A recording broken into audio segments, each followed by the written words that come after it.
तारीख 25 अप्रैल 2015।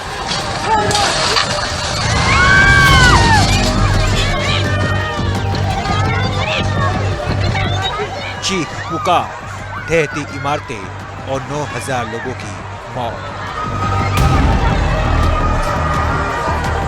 हिल गई थी धरती, कांप गई थी रूह।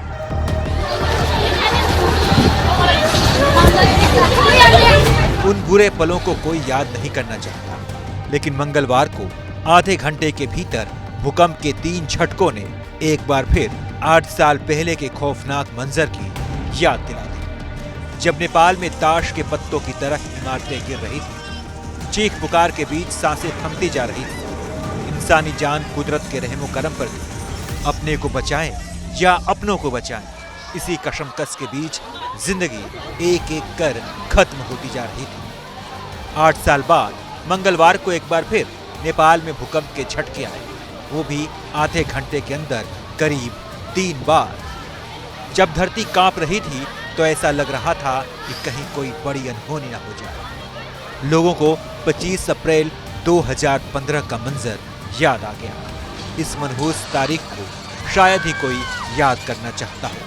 2015 में नेपाल में आए विध्वंसकारी भूकंप को गोरखा नाम दिया गया था। 25 अप्रैल 2015 को मध्य नेपाल के काठमांडू शहर के पास भीषण भूकंप आया। इस हादसे में करीब 9,000 लोगों की मौत हो गई और कई हजार लोग घायल हुए थे। पूरी दुनिया की रूह इस हादसे ने कपा दी।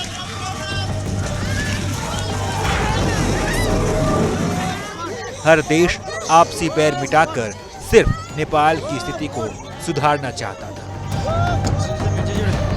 काठमांडू और आसपास के इलाके या तो क्षतिग्रस्त हो गए या पूरी तरह नष्ट हो गए। भूकंप पूरे मध्य और पूर्वी नेपाल में, उत्तरी भारत में गंगा नदी के मैदान का अधिकांश भाग, उत्तर पश्चिमी बांग्लादेश के साथ साथ तिब्बत के पठार और पश्चिमी भूटान के दक्षिणी भागों में महसूस किया गया था। नेपाल की धरती को हिला देने वाला सबसे पहला झटका 7.8 की तीव्रता वाला था। इसके बाद 6.6 और 6.7 तीव्रता के 2 बड़े झटकों ने पूरी तरह हिला दिया था। इसके बाद 12 मई को काठमांडू से 76 किलोमीटर दूर 7.3 तीव्रता का एक आफ्टर शॉक, जिसमें 100 से अधिक लोग मारे गए और करीब 1900 लोग घायल हो गए। 2015 में भी नेपाल में भूकंप के 3 झटके आए थे और मंगलवार को भी भूकंप के 3 झटके आए। हालांकि इस बार भूकंप की तीव्रता 6.2 थी, लेकिन इसने भी तबाही के निशान छोड़े हैं। कई मकान जमींदोज हो गए हैं। ये तस्वीरें बयां कर रही है कि झटके से नेपाल एक बार फिर हिल गया है, जिससे 2015 का खौफनाक पल याद आ गया। मंगलवार को नेपाल में आए इन झटकों का असर तिब्बत से लेकर उत्तराखंड और दिल्ली से लेकर लखनऊ तक महसूस किया गया।